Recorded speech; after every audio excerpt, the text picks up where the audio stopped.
समस्त गुजरात में वसता मारा ठाकोर समाज ने मारा नवगणजी ठाकोर ना जय माताजी, जय सदाराम, जय द्वारकाधीश। सौ प्रथम तो आप सौने हूँ विनंती करूँ छूं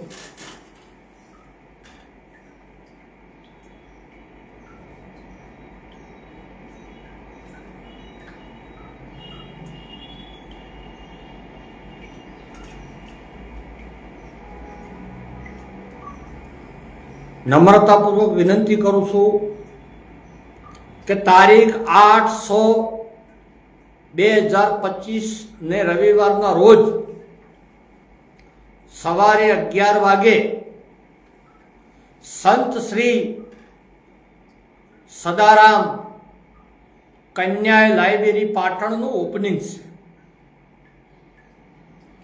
એટલે આપ સૌને પધારવા માટે મારું હાર્દિક આમંત્રણ છે। બીજું, આપણે લાઇબ્રેરી ખૂબ આધુનિક બનાવીશ, ખૂબ હાઈટેક બનાવીશ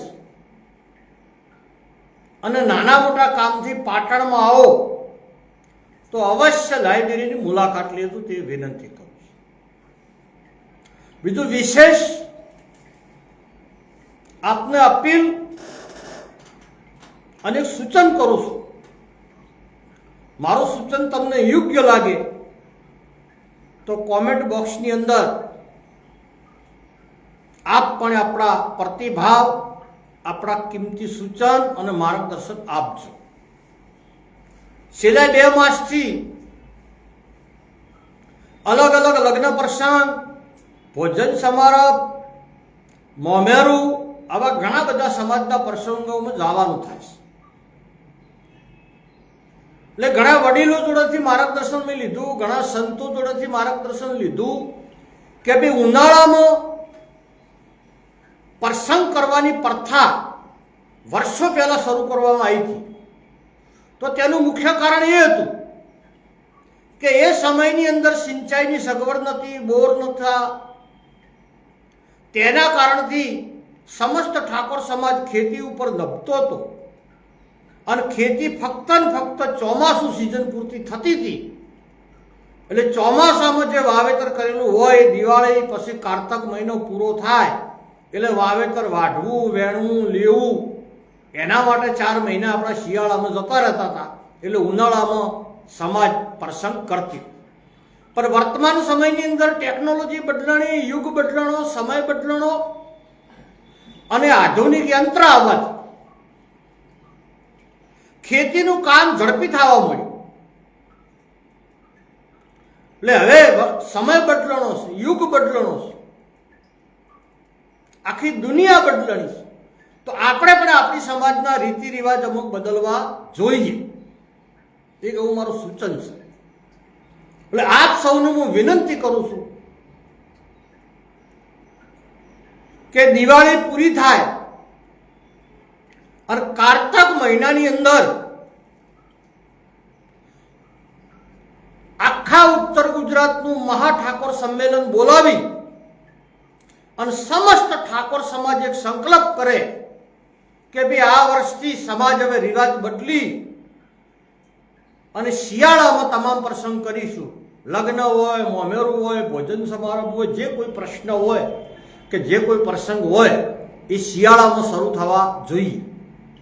શિયાળામાં પ્રસંગ કરવાથી ગરમી ના નડે, આંધી તૂફાન ના નડે, વરસાદ ના નડે અને બજારમાં ભીડભાડ પણ ઓછી હોય। એટલે મંડપ સસ્તો પડે, વાસણ સસ્તું પડે, કરિયાણું સસ્તું પડે અને દરેક વસ્તુ આપણે કિફાયત ભાવે ખરીદી શકીએ। વર્તમાન સમયની અંદર અમે સમૂહ લગ્ન યોજ્યા તો વરસાદ આવ્યો, વાંધું આવ્યું, તૂફાન આવ્યું તો 2 વાર મંડપ પડી ગયો, મંડપ તૂટી ગયો, મંડપ વેરાઈ ગયો। તેના કારણથી રોધેલું બગડ્યું, મંડપવાળાને ડબલ કિંમત આપવી પડી। તો અમને જે અનુભવ થયો એ સમાજને પણ થતો હોય છે ઠાકોર સમાજના ઘેર કોઈ પ્રસંગ હોય તો પેટે પાટો વધીને આપણે પૈસા ભેગા કર્યા હોય, મોંઘો મંડપ લાવ્યો હોય, મોંઘું કરિયાણું લાવ્યું હોય, મહેમાનો માટે મીઠાઈ, લાડુ, પકવાન બનાવ્યા હોય, જે કોઈ ખાવાનું બનાવ્યું હોય, એ વાંધી આવે, તોફાન આવે, વરસાદ આવે, મંડપ ઉડી જાય તો તમામ વસ્તુ નાશ પામે. તો શિયાળામાં પ્રસંગ કરવાથી ખૂબ જ સમાજને ફાયદો થાય અને નાણાંની બચત થાય, સમયની બચત થાય. એટલે આપ સૌને હું વિનંતી કરું છું કે આપણે હવે આપણા રીતિ રિવાજ બદલી કરકસર કરી અને જે નાણાંની બચત થાય એ રકમ તમારા બાળકોના શિક્ષણ પાછળ વાપરો. વર્તમાન સમયમાં શિક્ષણની જરૂર છે. જમીનો ટૂંકી થઈ ગઈ છે. સમાજ જોડે કોઈ આવકનું ખાસ સાધન નથી. સંપૂર્ણ 80% સમાજ દૂધના ધંધા ઉપર જીવે છે. કોઈ ગાય રાખે, કોઈ ભેંસ રાખે, એનું દૂધ ડેરીમાં ભરાવે, ડેરીમાં તો પગાર આવે, પગારમાંથી ઘર આખું અને ગુજારણ ચાલતું હોય. એટલે આપણે સમય સાથે ચાલવું પડશે. આપ સૌને મારી અપીલ છે કે વધુમાં વધુ ધ્યાન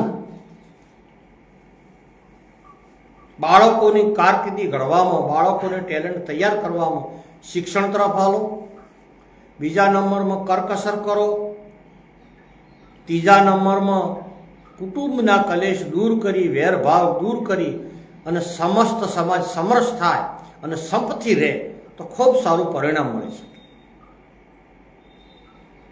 વર્તમાન સમયની અંદર કોમ્પિટિશનનો યુગ છે. દરેક ભરતીમાં ફિટનેસ જરૂરી છે, ક્વોલિફિકેશન પણ જરૂરી છે. અને આ બધું મેળવવા માટે પૈસાની જરૂર પડે. તો પૈસા આકાશમાંથી પડવાના નથી, ધરતીમાંથી નીકળવાના નથી. આપણે પરસેવો પાડા, મજૂરી કરો તો જ પૈસો પેદા થાય. એટલે સમાજના યુવાનોને પણ વિનંતી કરું છું કે વગર જોઈતા બાઇક દોડાવો, ઘેર બેસી રહેવું, ફેશન વેશન દૂર કરી અને સરકારી નોકરી ન મળે તો પ્રાઇવેટ કંપનીઓ પર નાના મોટી જોબ કરી અને તમારા પરિવારની આર્થિક તમે મદદ કરો. તમને જે ભાવતું હોય, કોઈ ઇલેક્ટ્રિકની દુકાન કરો, કોઈ ટાયર પંચરનું કરો, કોઈ કડિયા કામ કરો, સેન્ટિંગનું કરો, કલર કામ કરો. આવા ઘણા બધા ક્ષેત્રો છે આપણે કામ કરવા માટે. તમને મનને ગમે, તમારી રુચિ હોય અને અન્ય સમાજનો સાથ અને સહકાર લઈ ભાઈચારાથી જીવી અને સમાજ સમૃદ્ધ થાય એવા પ્રયત્ન કરો. ફરી વાર પૂછું, 8/6/2025 અને રવિવારના રોજ સવારે 11 વાગે પાટણમાં આપણી દીકરીઓ માટે હાઈટેક ભવ્ય લાઇબ્રેરી બની ગઈ કે મારા મત મુજબ સમગ્ર ઉત્તર ગુજરાતમાં આવી લાઇબ્રેરી દીકરીઓ માટે ન હોય એવી લાઇબ્રેરી બને છે. બરાબર. એકવાર લાઇબ્રેરીની મુલાકાત લો. લાઇબ્રેરીની જે કમિટી છે એ કમિટીમાં જોડો. લાઇબ્રેરીની મુલાકાત લઈ એનું નિરીક્ષણ કરો. કોઈ વસ્તુ ખૂટતી હોય તો એનું સૂચન કરો. કોઈ સુધારો કરવા જેવો હોય તો એનું પણ સૂચન કરો. અને વહીવટી માળખામાં આપણે બધા જોડાઈ અને દીકરીઓની લાઇબ્રેરીનું કામ પૂરું થાય, એનું ઓપનિંગ થઈ રહે. એની પછી મારું એક સપનું છે કે એની બિલ્ડિંગમાં આ દીકરીઓની જે લાઇબ્રેરી હાઈટેક છે એના કરતાં પણ VIP લાઇબ્રેરી સમાજના દીકરાઓ માટે પણ બનાવી છે. એવું મારું ધ્યેય અને સપનું છે. સાથ અને સહકાર આપજો એ વિનંતી કરું છું. આપ સૌને જય માતાજી, જય સદારામ, જય દ્વારકાધીશ. મારા વિચારો યોગ્ય લાગે તો તમારા ભાઈ બંધુને શેર કરજો એ વિનંતી કરું છું. સૌને જય જય ગરવી ગુજરાત.